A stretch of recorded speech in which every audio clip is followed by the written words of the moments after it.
All right, you guys. Well, how do we start this episode?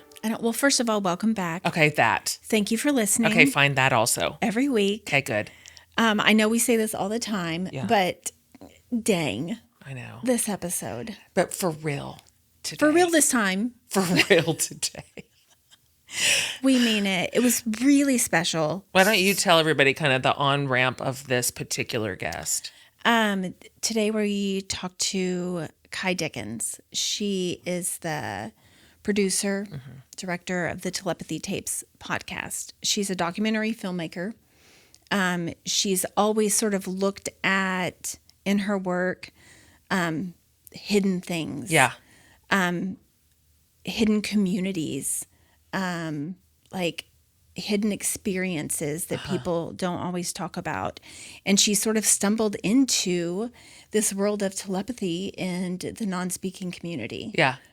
Mostly with people with autism. Yeah. And the Telepathy Tapes came out last year and was just, it went gangbusters. Gangbusters.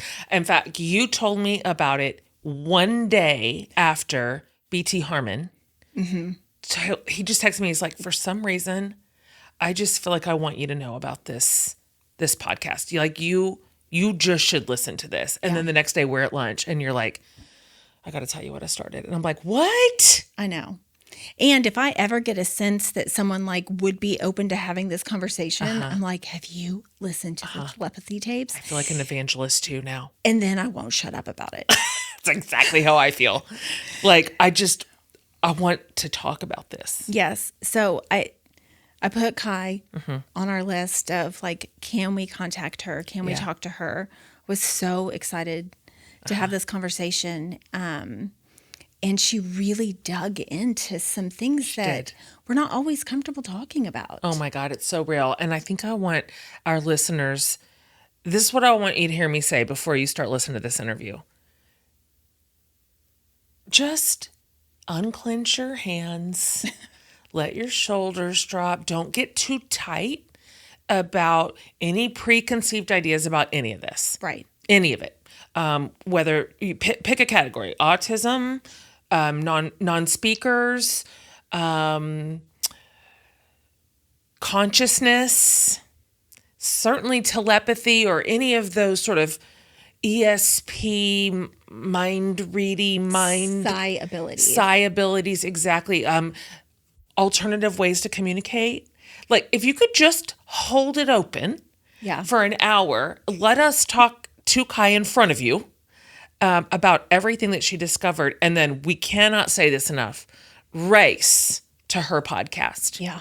Start with season 1, episode 1. And I'm trying to think of the last time I've like consumed something this fascinating, interesting, even exciting. Yeah. And what I find is if I stay open, that each thing that I sort of wrestle with and allow to exist, whether I understand it or not, unlocks the next door. Yeah, yeah. Like if you're going to talk about consciousness, like aside from religion, spirituality, just consciousness, like how is our mind and our consciousness different from our physical brain? If you hold that, then the next step is, well, what does that mean? Yeah, yeah. Like, how is my consciousness tied to your consciousness? Is there a collective consciousness? Right. It just keeps unlocking those doors. Don't panic, listener. Don't panic, but like hold it loosely and take it in. Hold it loosely because also if you're like me, actually we're the same in this, in that, I mean, obviously we come from sort of a metaphysical, spiritual background. So we're certainly open to the idea of a spiritual realm. We have been our whole lives. But also Amy and I are both, give me some data. Yeah. Where is the research? What do these blind experiments like really look like? Were these legit? Is this credible? Right. I feel like I can say with confidence, Ky and her team took the greatest pains to do this in a scientifically bulletproof way. Yeah. I'm getting in the weeds. I think my point is here. This isn't just a bunch of witches sitting around a fire. Like, you know what I'm saying? This is some real scientific heavy lifting. And I did have to sort of separate out like my distrust of religious leaders right now. People who have taken these really heavy matters and weaponized them. Yeah. Because there's such a distrust right now. Of course. And on the other side, there's this huge distrust of science. Okay, right. So that's why I just had to hold it loosely myself. Yeah. Like, set aside my biases, set aside my preconceived notions, set aside my cynicism that often rises up when I'm uncomfortable with something. Yeah, me too. And just like listen to her and listen to the lived experience of all of these families. Of which there are so many. Yeah. Across geography, country, culture, community. I mean... And also history. They're starting to look back and saying like, oh, there was this writing 2,000 years ago. Exactly. Like that describes this exact thing. Right. Totally. With just different language because we didn't have some of these words. Yeah. Oh, it's so good. We were just kind of on the edge of our seats for the whole interview. There was 100 other things I wanted to ask her, but we're lucky we had her for an hour. Yeah. Anyway, if we haven't intrigued you yet, I don't know what to say, but this is a great episode talking about some really interesting work in the world right now. And also, spoiler, Ky also says there's so much interesting science being born out of this. Like collegiate level, you know, the real scientists, capital S, of the world. And so it's interesting to think, oh, we might be right on the front edge of a new understanding. It's exciting. Anyway, you're certainly gonna be interested. I'll tell you that, one way or another. Yeah. So lucky us and lucky you, we are delighted to welcome to the show the very amazing Ky Dickens.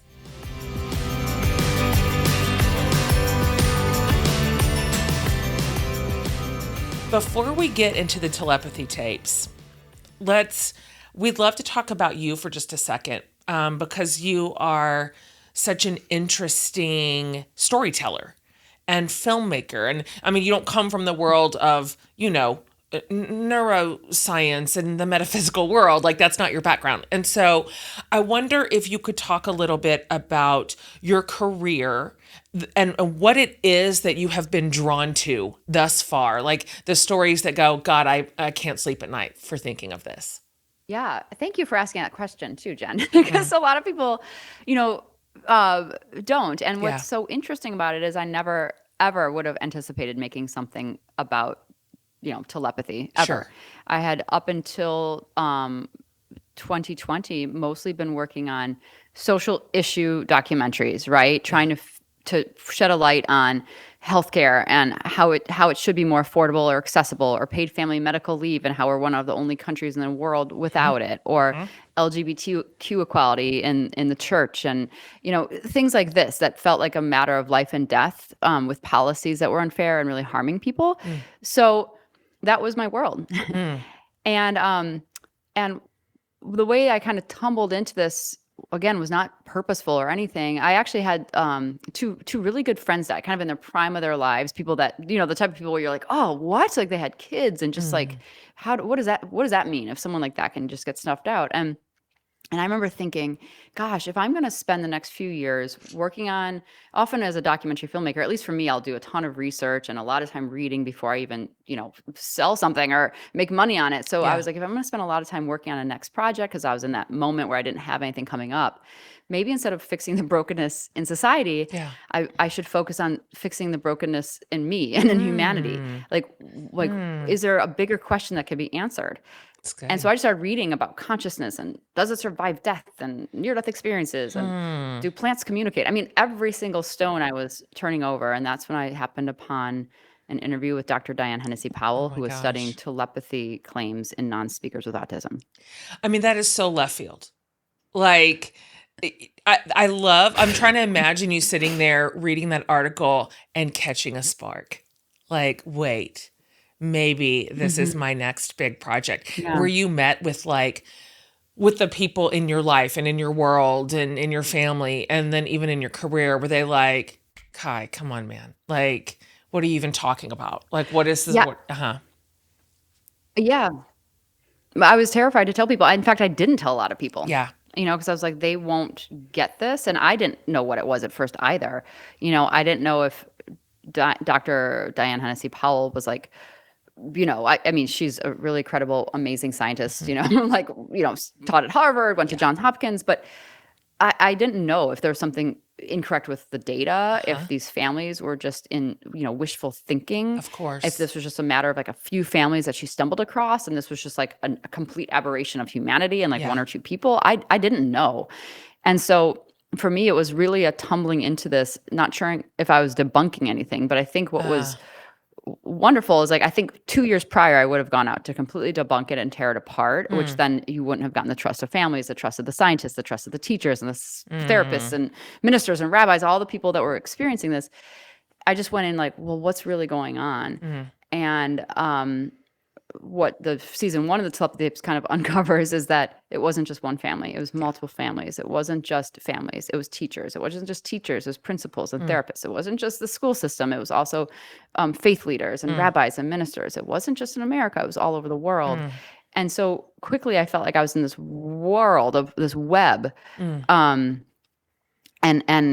by doing my own kind of like investigation and meeting everyone, I came to believe deeply that this is very, very, very true. And the science thankfully is catching up now. But I kept it a secret from a lot of people for a long time. In fact, until the Telepathy Tapes came out. I didn't want my like agents that represent me for like other projects to know. Yeah. Whoa. Sometimes I direct TV commercials. I was like, I don't want any of my clients to know. I just didn't know how people would receive it until I had the ability to lay it all out and be like, here, Yeah.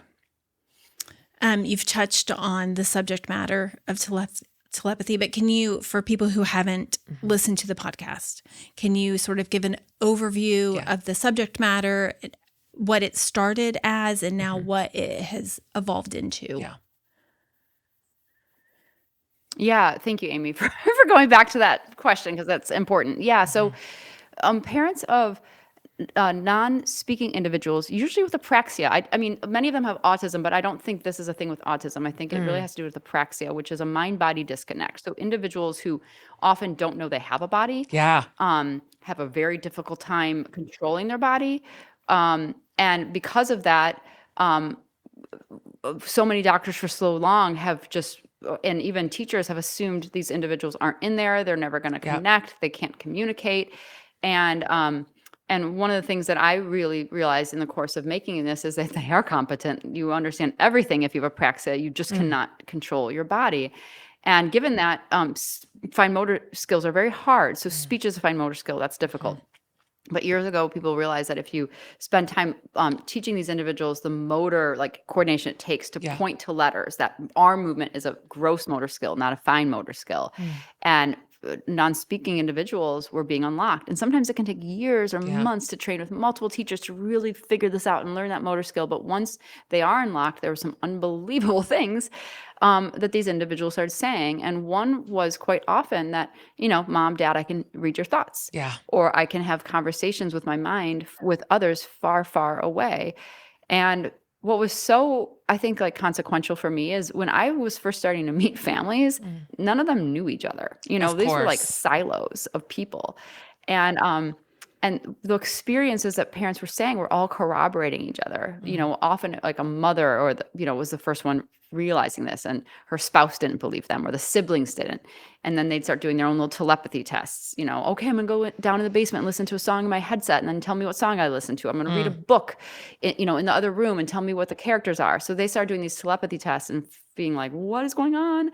And then what was so fascinating is so many of the parents would say, but I always kind of knew. I just couldn't validate it until they were communicating, because growing up, if I put a lock on the snack cabinet and I thought about where the key was, suddenly, boom, I'd hear their footsteps. Or I'd be thinking, gosh, I really want almonds right now. And if they could control their body in that moment, sometimes they'd show up with a bag of almonds and drop them on my lap. Or, some parents would say autism is hard. And there'd be days where I would be having awful thoughts, either about myself or my child, my life. And all of a sudden, the second I'm having those thoughts, I'd hear my child start screaming and crying or hitting themselves against the wall or anything to be like, almost, and so many parents were like, I felt something very strange was going on, but it wasn't until they were communicating that they were able to validate this. And then, of course, in the podcast where I was just like, didn't know what to make of it. It was when teachers were saying, oh yeah, I've noticed this for a long time. In fact, I can put a color in some of the teachers noticed this first with speaking students, would put a color over their head and the kids could say what color it was, or put a number over their head, or write a word in a different room and the child would say what the word she was writing. And if you scratched out that word then and wrote another one, they could do it in real time, right? Speak the other one. So and then some teachers were saying, I don't even teach my kids out loud. I'll just ask a question in my head and they'll start answering it. And I would hear this and think, what? Totally. And then I'd call another teacher at another, or I'd get connected. And then that teacher would be like, yeah, but I've never told anyone, but that's true. And it's so remarkably unbelievable. I'm thinking about our people listening right now who haven't hooked into the telepathy tapes yet, going, come on, man. It is time after time after time after experiment, after test, after double blind test, the care to which not just you, but a lot of the other scientists took to make sure that these were credible, like, examinations of this phenomenon. You just can't deny it. Like, maybe one episode you can just keep going, yeah, but maybe it was like, whatever, fill in the blank. Not after every single example that you give us, that we hear from all these parents and teachers and professionals. Stunning investigation that you have done here. And I'm skipping ahead because we're going to come back and get a little bit more granular on some of the stories and the details that you've uncovered. But like, still up here at this high level, this has to have changed you. I mean, the way that you now think about consciousness, the way that you think about what does it mean to be human, the way that you think about what are we capable of, what are we... do you feel like this has fundamentally like reoriented your molecules? Yeah, absolutely. Yeah. And I think, in the process of it, I was trying to make sense of it too. Yeah. Like there has to be a scientific explanation for this. And that's where like the podcast kind of does veer into a meeting with a lot of scientists who study consciousness and trying to understand it in a deeper, more complex way. And we just started season 2, where really I'm trying to answer the questions and look into other things I just always dismissed. I thought there was always an explanation for something like a near-death experience. Yeah. Or even like, can a medium be tested? Like, are there really good mediums out there? Because I always dismissed that, or, like Liz Gilbert was in our 3rd episode, and her and Rick Rubin, who's one of the best music producers in the world, talk about like ideas often having a consciousness and a will and coming to many people at once. And if you don't take it, someone else will. And, so can animals communicate? Like, can plants communicate with us? And in the process of making season 2, one thing that kept coming back over and over and over again was that in indigenous communities, which we bring in season 2, throughout the world, this type of stuff, extrasensory perception, this idea that maybe our brain is not contained in our body, but instead our mind extends out of it, right? Our mind can overlap, just like a gravitational field. Yeah. We don't see it, but it extends from the earth, or a magnetic field extends from the magnet. We know it's there. We don't see it. And I started realizing that like throughout the world, this was commonplace knowledge for our ancestors. Yeah. And this was something that was deeply entwined to the human experience. And it was really fun to go back and look at accounts like through Europe of that they couldn't explain at the time, right? Of a person wanting to go catch the train to go back to whatever, their fiance waiting for them in London, but then they had this feeling that, Aunt Margaret was sick, and hopping on a train and going to Aunt Margaret, and right when they get there, they find out she came down with tuberculosis and about to die. And, those are all over the newspapers and little accounts throughout Europe. So I thought, man, I think what happened is like we really, which is important. I mean, science is wonderful. It's a beautiful thing. It's an important thing and helps us understand the world. But I do think there was a shift in humanity at some point where we started worshiping science and thinking it had all the answers. And if you believed in a non-physical world, somehow you were gullible or uninformed or uneducated. Yeah.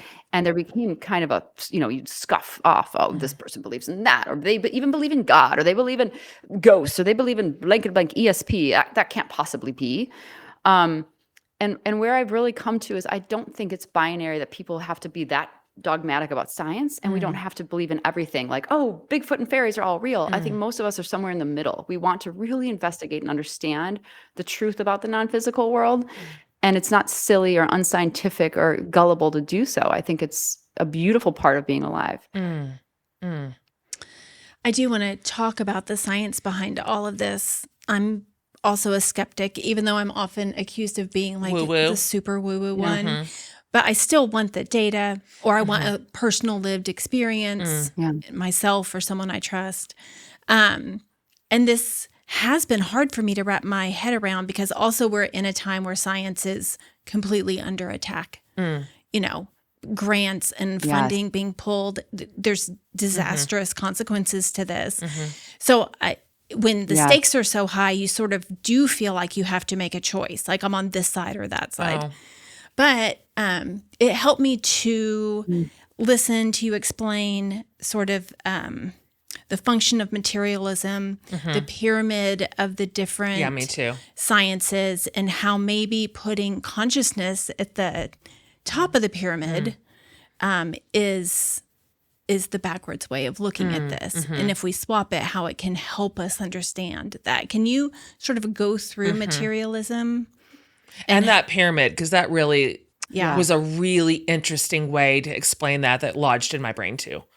I love that. Yeah. So for people new to this conversation, it's weird to think that we live in a paradigm, right? Like, people have put infrastructure around our world, like this is our world. And a few hundred years ago, the reigning paradigm that really shapes our worldview, especially around science, is something called materialism. And that's not speaking about, wanting a new purse. That's something different. And that's a different type of material. Being materialistic. Materialism is the belief that the only things that are real can really be measured and observed, right? And a lot of materialism is really incredible. And for a long time, the way that materialism shaped our world is like, the basis of it all is like, biology and physics and math and psychology. And when you get to the top of psychology, the whole world came from these things, right? And at the very, very tip top is consciousness. All of this physical world gave birth to consciousness, and consciousness is in our brain only. It dies with us when we die. And that's because that in the materialist model, consciousness is at the tippy top of the pyramid as a result of all the physical world that came before it.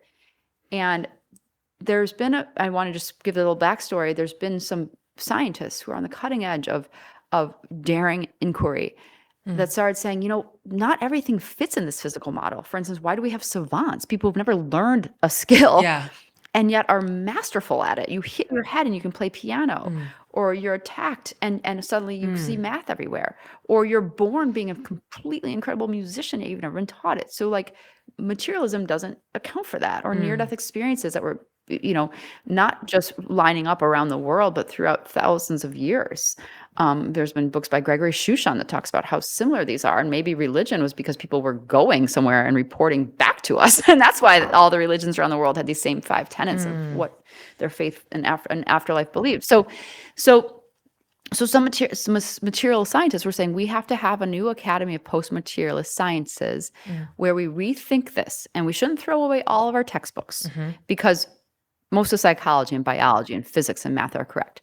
But maybe consciousness isn't at the tippy top of the pyramid, but it's at the bottom, meaning it's fundamental, meaning that the physical world arose from our consciousness. And one thing that I find to be so remarkable about that is if you actually look at the world outside of nature itself, everything here was a thought first. The studio you're sitting in, the chair you're sitting in, the jeans you're wearing, even your life itself, someone thought, I want to have you, or it's thought so to, whatever. And so everything in this world started as a thought. That's such an interesting. And so if consciousness is fundamental, It explains everything. Yeah. And it also explains extrasensory perception. Why do you think there's such a pushback, though? Like, especially with quantum physics gaining traction, even in the layperson's world. There's articles about it.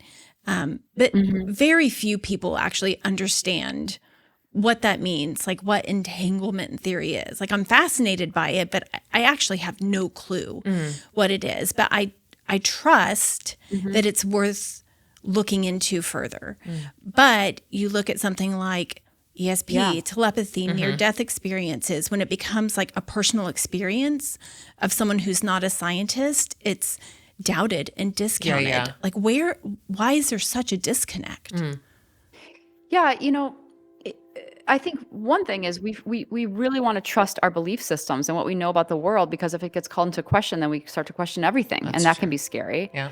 I also think in the case of something like telepathy or mind reading, our entire world operates on secrets. And it's a horrible thing to think about, but you think like patents and governments and corporations, it's not fully transparent what's going on. And so I think there's a lot of pushback around a lot of this. Yeah. Yeah.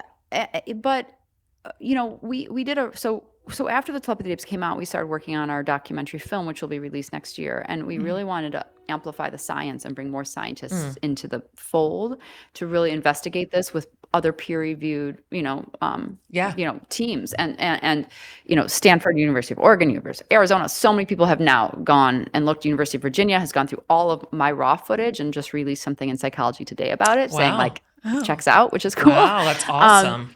And one of the things, yeah, it's awesome. I mean, and it was reviewed by like 5 different scientists at the University of Virginia, and they released an article being like, the tests are really significant. So, but this was something that was beautiful. So I thought if there's going to be any new research going, it shouldn't just be scientists coming and testing the non-speaking individuals as though they're lab rats. They're human beings. They're individuals that are so intelligent, so smart, and they should be part of the conversation. Yeah. And so we brought to the conversation, we did this roundtable in Los Angeles with research teams from Yale, from UC San Diego, from all Northwestern, and then we had non-speaking individuals there. I believe there's 3, and then we had some spelling coaches and those who help understand apraxia, understand motor control, understand all that. And one of the scientists at the roundtable said, there's many ways to test things, and one is in a lab. Sure, you can bring people in a lab, and is that always the best? Because like you think of Jane Goodall, she didn't bring, primates into a lab and was like, okay, show me how you live and function. She went into a natural habitat to be like, I will observe and work with you, and that will be the best way to understand you. And if I think about the teachers and the therapists reporting back, they're saying what the parents are saying, right? That there is an unbelievable communication talent that these individuals have because they lack a voice. Yeah. That does that account for something? Just like Jane Goodall being in a natural habitat. But the other thing that one of the scientists said at the roundtable that was fascinating is we don't always need to test something in a lab. We're trying to, and I think we've done it, and we can talk about that in a minute. But to know something is true. And she said, for instance, when we first started hearing that X-rays were causing, radiation and causing cancer, we didn't say, okay, we tested X-rays in the lab to see if it gave cancer. We were getting anecdotal evidence from all over, looked at all of the accounts and thought, yes, something's going on with X-rays. It's clearly puts radiation in a body, and clearly that's not good. So let's start protecting the body in an X-ray situation. And I thought, wow, that's so interesting. Yeah. So there are so many different ways of observing phenomenon in science. That's good. And I also just want to point out, because this is something that, really resonated with me too, was that so much of what science postulates is completely mocked and ridiculed and dismissed at the time. Oh, right. And it turns of out course. later to be true. Yeah. I mean, people thought the world was flat. And you think about it, and it's like, had the Vikings been like, I can't go discover because the world is flat and I'm going to fall off of it. And then someone comes back and it's like, no, I found Iceland, and then comes back and everyone's like, I don't believe you. I'll never go out there again. Like, we would have never found anything. That's right. So, our beliefs change, and people thought the rainbow was, a beautiful sign from God, and it might be. But I remember when Newton was trying to describe the rainbow as, this is through prism and light and water and all this stuff. I think it was Keats, the writer and poet was like, you're unweaving the rainbow. Like you're completely taking the magic out of it. And just because you can explain it doesn't take the magic away. But it takes years, sometimes thousands of years to explain something that we observe in society. That's right. You're making such a great point. There is precedence for a new understanding of the world. And probably every generation of scientists, of course, who pride themselves on their body of knowledge and their expertise, have thought we're at the most enlightened, the tip of the spear at this point. Like, we're out there in front. So you are so right that this is not the first time ever that a new wave of like really important understanding has come in. I want to talk a little bit about, there were several points throughout the first series that I just had to like press pause and just sit there with my thoughts for a minute. Like, what am I hearing? For me, one of the stories that you told, that I was just like, I cannot believe what I'm hearing right now, was about the hill. And I wonder if you can describe that a little bit to our listeners. Because again, this was across cities, states, regions, families. These are all disparate people who had no connection with one another, not geographically, not in any other way. It's just like, I felt like my brain just melted straight out of my ears. And so I'd love to hear you describe your experience of starting to gather this like repeated information. Yeah. So, pretty early on, some of the parents, so my first thought was, this is something that moms can do with their non-speaking children. They're linked in some way. Just like I can tell when my children are upset from far away. I don't know. And I was like, this is what it is. And then when I started hearing it from teachers, I thought, okay. So whoever's really close to them can do it. Maybe who knows how, but this is like another form of like communication, just like trees do it through mushrooms, okay, like maybe that's what's going on. And then some non-speakers started saying like, oh, no, like we can talk to each other this way. And I was like, okay, I mean, like what can you doubt at that point, right? And especially with the non-speaking individuals with apraxia, like when they are spelling something out, it takes so much time and so much effort. They tend not to just like make something up. It's if they're saying something, it's really going to land, and it's really important that you hear. And so I'll never forget my first trip to Atlanta when mothers of Houston and John Paul, their names are Katie and Libby, were saying, our sons have said that they go to a telepathic chat room where they connect with each other, and they've nicknamed it the hill because it's like a hill of thoughts, and it's a metaphysical place. You can't actually physically go there. And I thought, oh, okay, so they do it for each other and they call it this. And they're like, no. There's like many non-speakers that they say will visit this place. And Libby said, John Paul will go up into his bedroom and cover his head with pillows, tons of pillows, and sit there for hours. And she's like, I didn't know what he was doing. He used to come home from school and do it. And sometimes he'd come out of the room crying or laughing.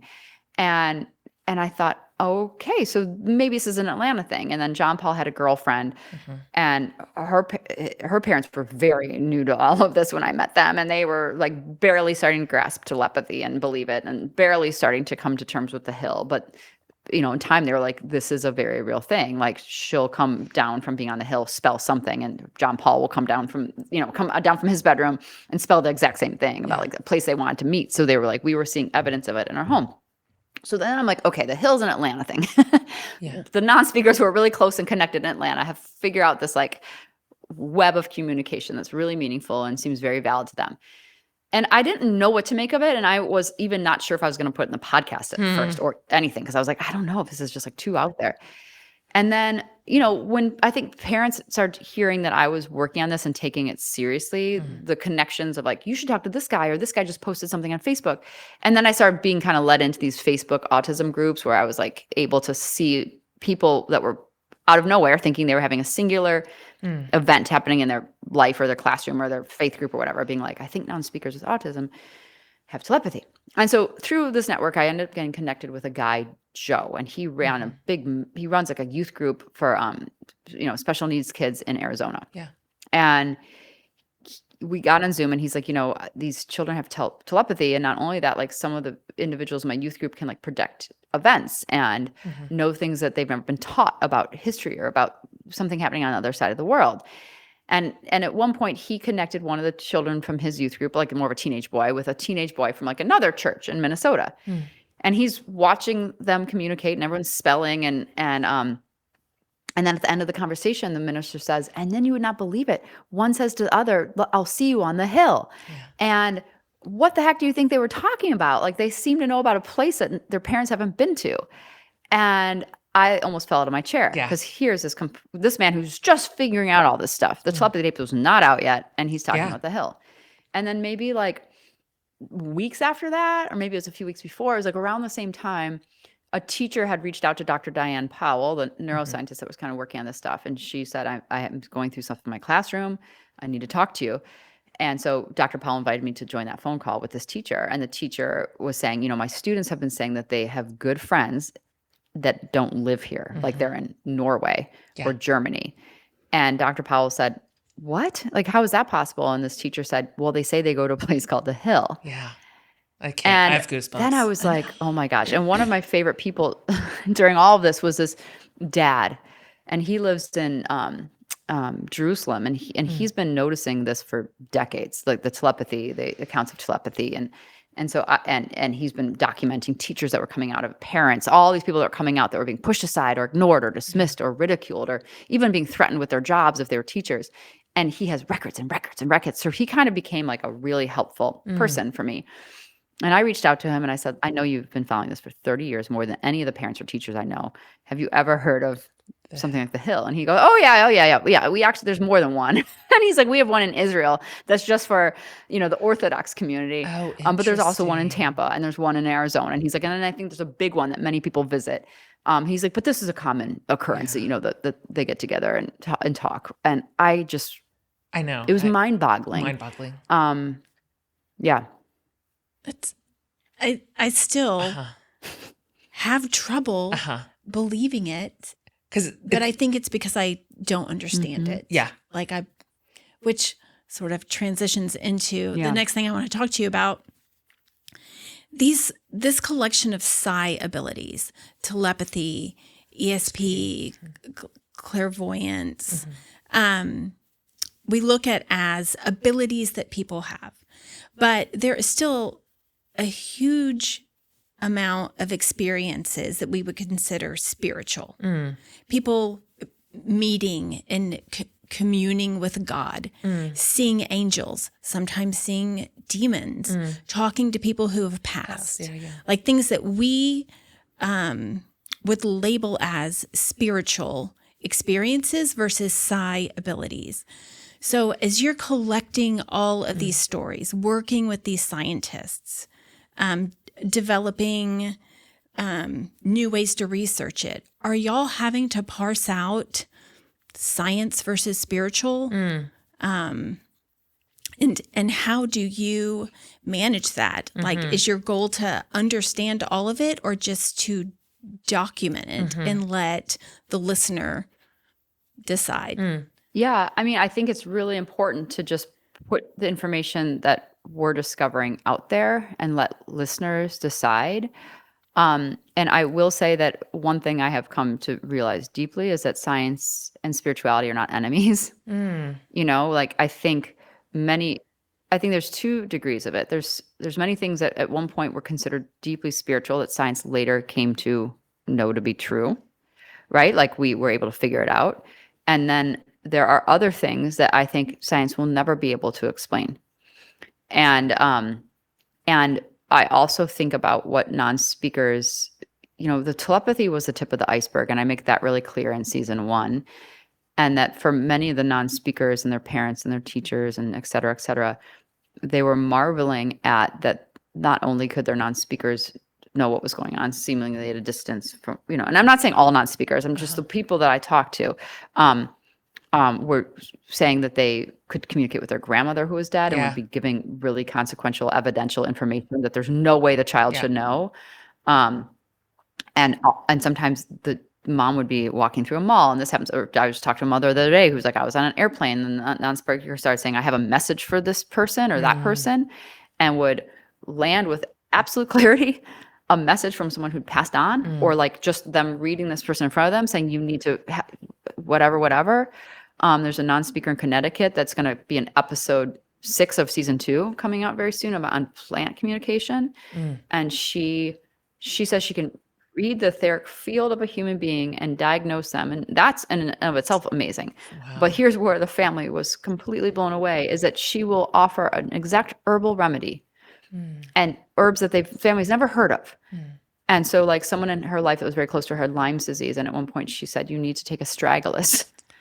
And the person was like, astragalus? Like, what's that word? They looked it up and it was like this ancient Chinese herb. Oh gosh. Yeah. And how does she know it? That helps boost the immune system. And I find that, so there's so much like that. Gosh. Where how on earth, would these individuals know about that? And so when many of them started talking about seeing angels, that angels are very real, or talking to people on the other side, it becomes really hard to dismiss it. Yeah. Because unlike what I think why many of us have dismissed this stuff, if it's like, a medium doing a seance who's like rigged a room or faked this. And I do think like we go into season 2, I do think there are absolutely like real bad mediums. actors. And I didn't used to. I now believe that full-heartedly. Right. But there's bad actors. There's people who exploit people in grief. There's people who exploit something for money. Juice a spiritual gift that they don't really have for money or for personal gain or power. Well, non-speaking individuals, at least historically, often don't go to regular, schools and marriage and having a career and having money, and all that stuff has been like completely kept away from them because their lives have been very small. With this, many people thinking they weren't in there, they're not competent, they're not intelligent, which is false.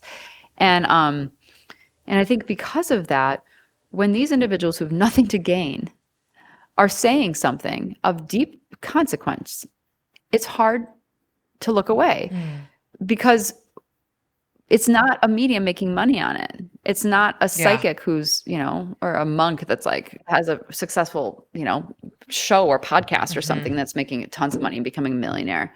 These are individuals saying something that deeply, deeply is real to them. And a lot of it is spiritual. And I think what I thought after the season 1 came out, I thought, okay, people really, the emails that we get were really telling. It was a lot of parents saying that me too, I tested this with my kid, me too. But most of them were people saying I had a spiritual conversion and realized that everything I've sloughed off before because I thought it couldn't be true or this, ended up feeling it by the end of it that God exists and the afterlife is real. My gosh. That's so interesting. I can't remember the name of the non-speaker, but one of them was saying that she called them either God or the gods would visit her at night and teach her things. And tell her all sorts of mysteries and all sorts of knowledge and all these languages. And just, again, to your point, something she had no access to in her like ordinary life, at school or at home, and which she would tell her mom or her parents, the gods taught me that. And at one point you asked her, do you think there's like a lot of different gods? Or I'm paraphrasing this in a terrible way, but like, do you think there's a lot of different ones, or is there basically one and all these different cultures and customs just have a different name for that God? And she said just a different name.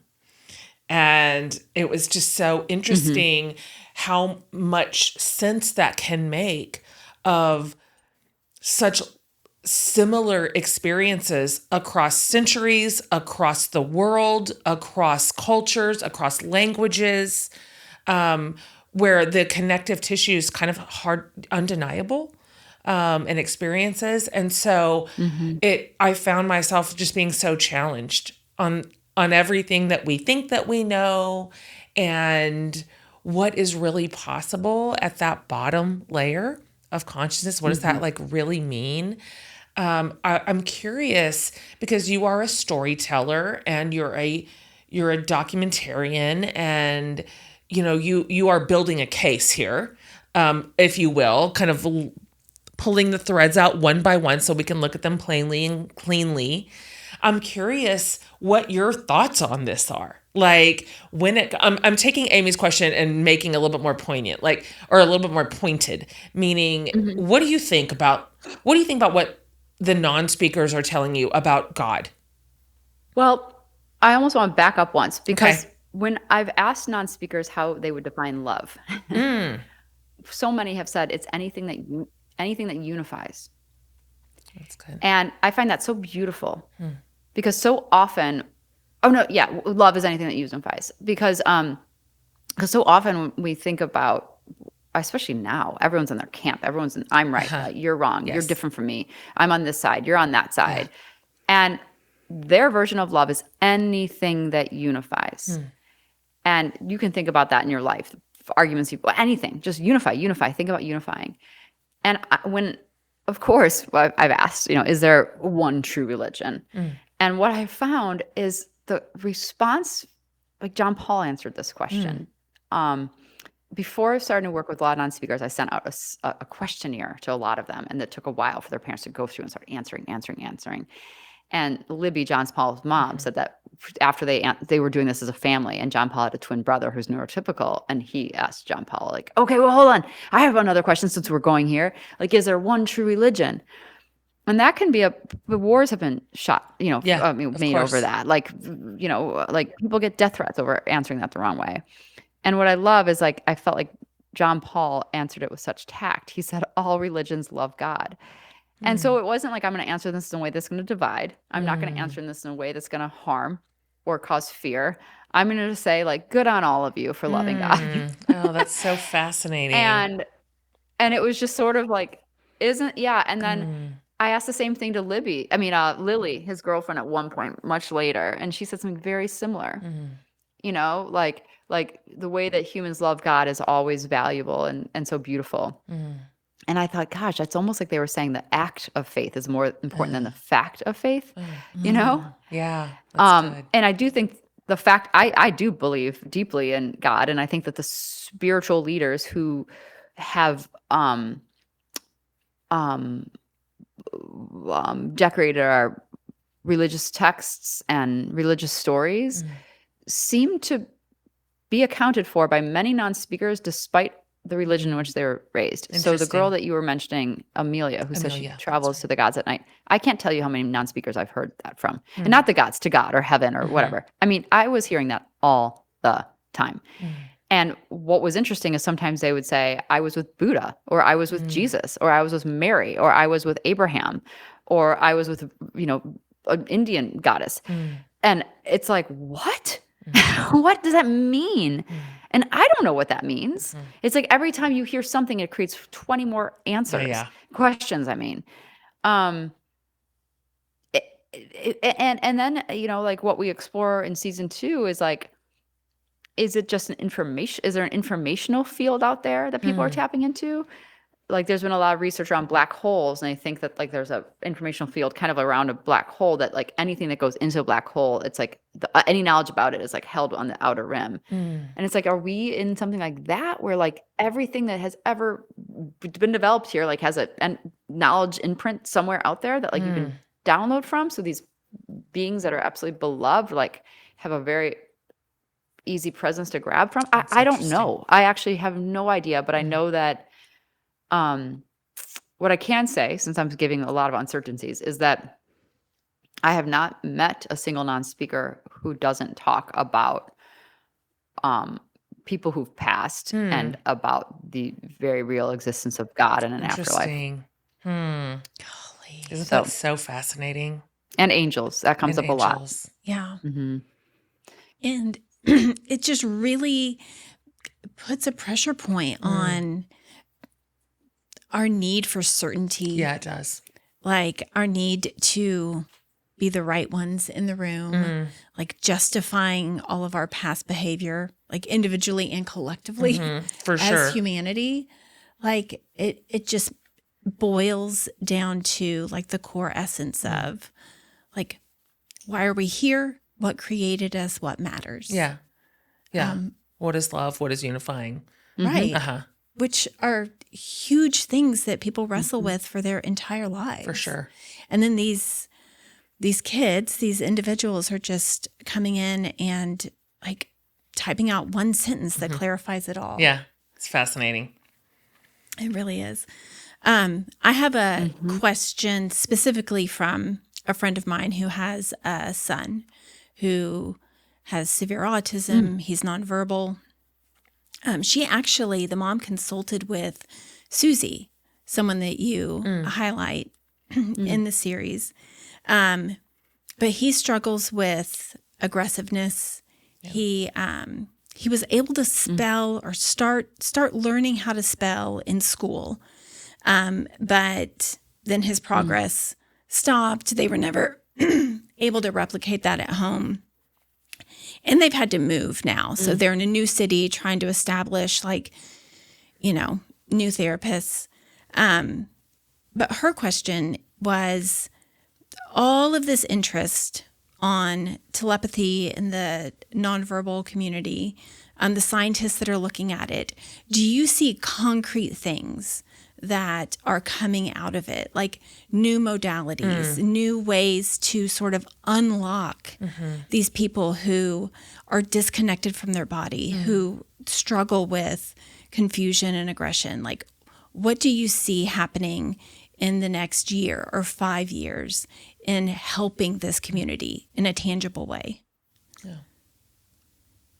I love that you are asking that. I think it is the most important question because, my hope with all of this isn't just the wonderment of consciousness, right? But like that these individuals who are facing so many challenges and such discrimination and isolation, and not just them, but their families who are often facing so much isolation because it's hard to go out in public. It's hard if your child can't control their body or makes a lot of noises that might be making this young child over on that side of the room feel nervous. Like it is so hard.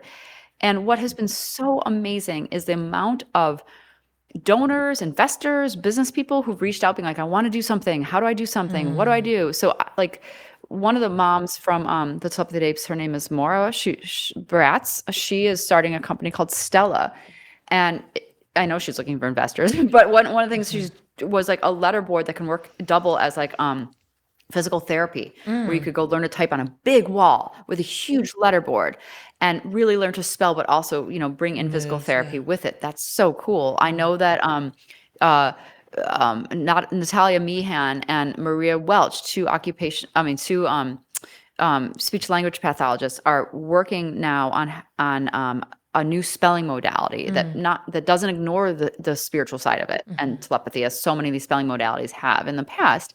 But really trying to embrace it and make it even more accessible. There's people who have reached out that are trying to make it so that occupational therapists are in charge of teaching spelling instead of speech pathologists, because it's kind of like a different realm. And there are people who've reached out wanting to make centers that could be like respite care for families and nonspeakers, where they can find job opportunities and even teach what they know and connect them with communities where they can have those things.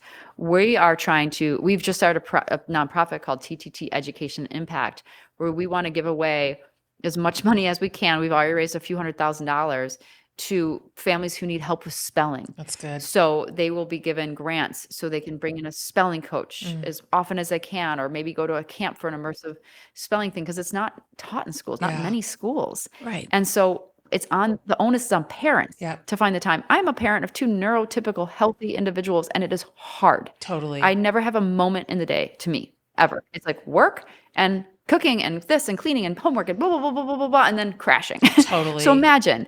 Then on top of this, you have to teach your child a brand new language. So one of the things that was really cool in the film is like we follow a young man, Cedric, who's completely locked inside. He's never learned to spell. And we followed him going through an intensive, like 2 days a week, a spelling coach would come. He was unlocked in 6 months. Wow. And speaking openly. And sometimes it can take years. So now we want to encourage people, do this, and like, let's find grants for it.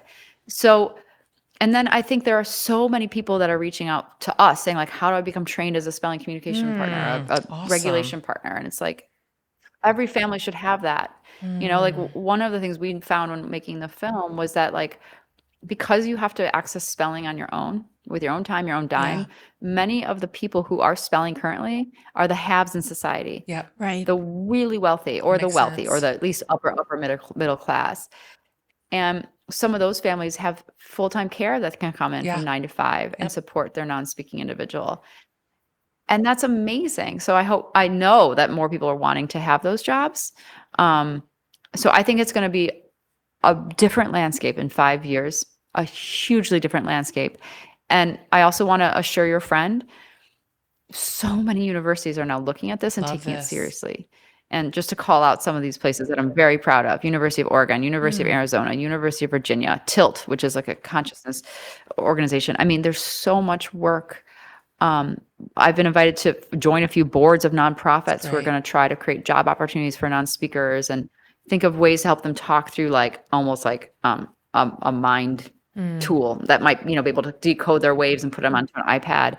Yeah. So just let her know the tide is turning and people are actually activating to action. This isn't just like a podcast that they're walking away from. So amazing. Oh my God. I have 40,000 things I want to say. But we're going to wrap it here. But I want to just say one thing that I'm, in addition to 100 others that I'm taking away from your work here, is the way that I am just on a really simple level perceiving non-speakers in the world.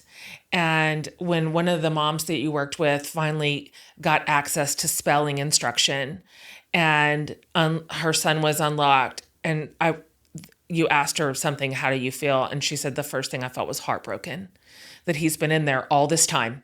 And he was like 20 before she could ever reach him with spelling sort of technology. And then there he was, like these brilliant thoughts, this incredible understanding of the world and these such special abilities. I mean, these seem to be our most gifted members of society in so many ways. And so I just feel completely different. Like you've reoriented. It's tricky because, as you well know, because this has been your work, when we just observe a non-speaker who is having a hard time controlling their body, their vocal tics, their outbursts, the way that you talk about it a lot in the show is we just perceive non-competence. And that's 100% true. When really there is something so special, so gifted and extraordinary inside. And so I think that work is such a wonderful side advantage to what you're doing, which is explaining this community to us in a way that we wouldn't have known maybe, or wouldn't have ever been able to perceive. And so I want to thank you for that too. And for every family member who loves them and has felt ostracized in this, neurotypical culture, who are now like, oh my God, she gets us. Like, we've got an ambassador out there. You must hear from them constantly, I'm sure, at this point. Yeah. Yeah. It's a big, loving community. Mm-hmm. Absolutely. But I also want to just give people tips because it's helped me.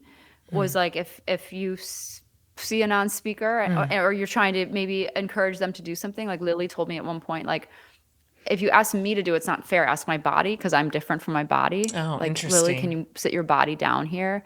Or Lily, can you help your body stand up? Because if you're saying, Lily, stand up, and she can't because she has apraxia, it feels really demoralizing, right? Because she wants to, she hears you, she can't. Or like sometimes, like I saw a non-speaker in the airport and I was really having a hard time and I went and sat next to him. Yeah. And I said, I know you can't control that. And I know you're in there. And I think you're awesome. And just know that. And it's like he calmed down just having someone say, I know you're in there. Yeah. And this whole airport is probably like having negative thoughts. Totally. But just be like, I know you can't control that. And I know you're in there. Oh, that's so amazing. Helps a lot. And even if you're not comfortable engaging with people, a stranger in the store, I think what I took away also was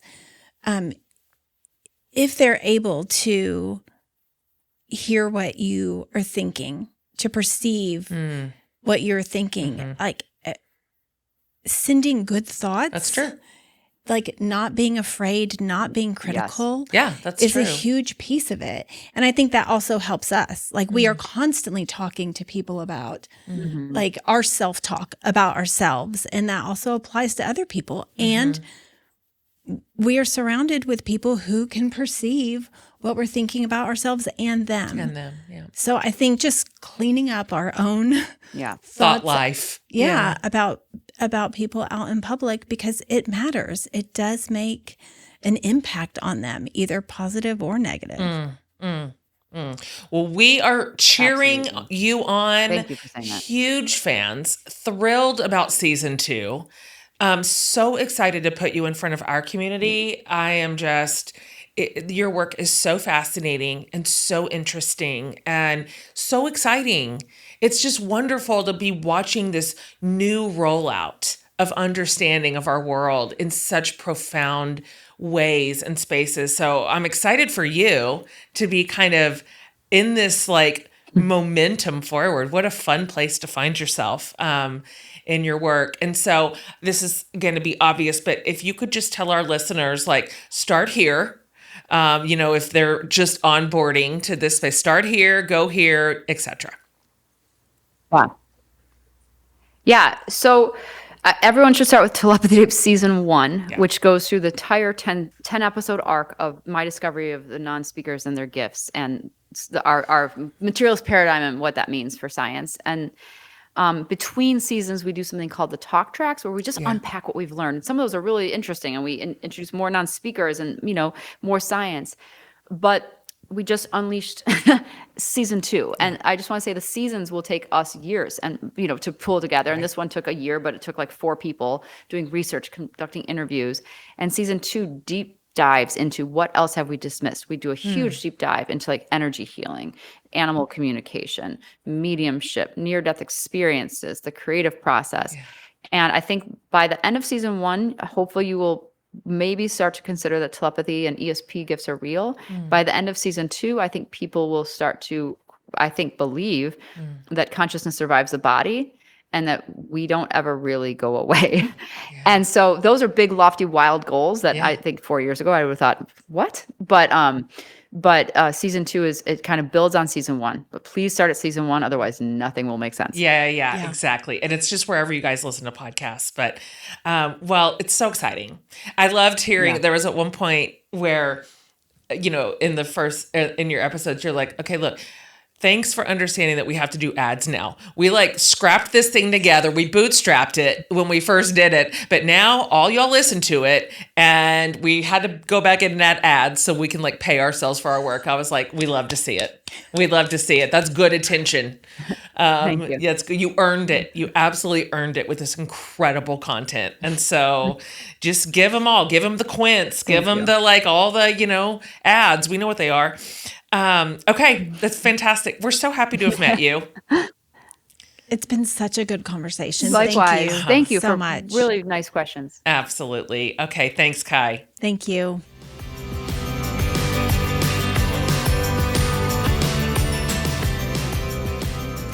All right, you guys. So, look, just go over to jenhatmaker.com under the podcast tab, and we're going to link everything for you because we don't want you to like get this wrong. So we definitely want you, don't start with season 2 of the Telepathy Tapes. Definitely go through season 1 per Ky's instruction. But also I'm interested to hear what our listeners think about this episode. Yeah. So on that page over there on my website is the send voicemail button where you can tell us whatever you want to tell us. Like anything that you heard today or a question that you have, or maybe you've already listened, because of course this podcast got huge. I mean, she's been on Rogan. Like she's all of a sudden like this is interesting for a reason. Yeah. We'd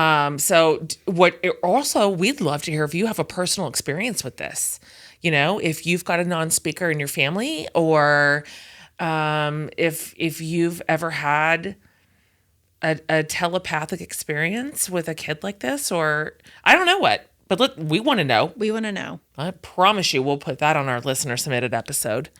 So let us know. And anyway,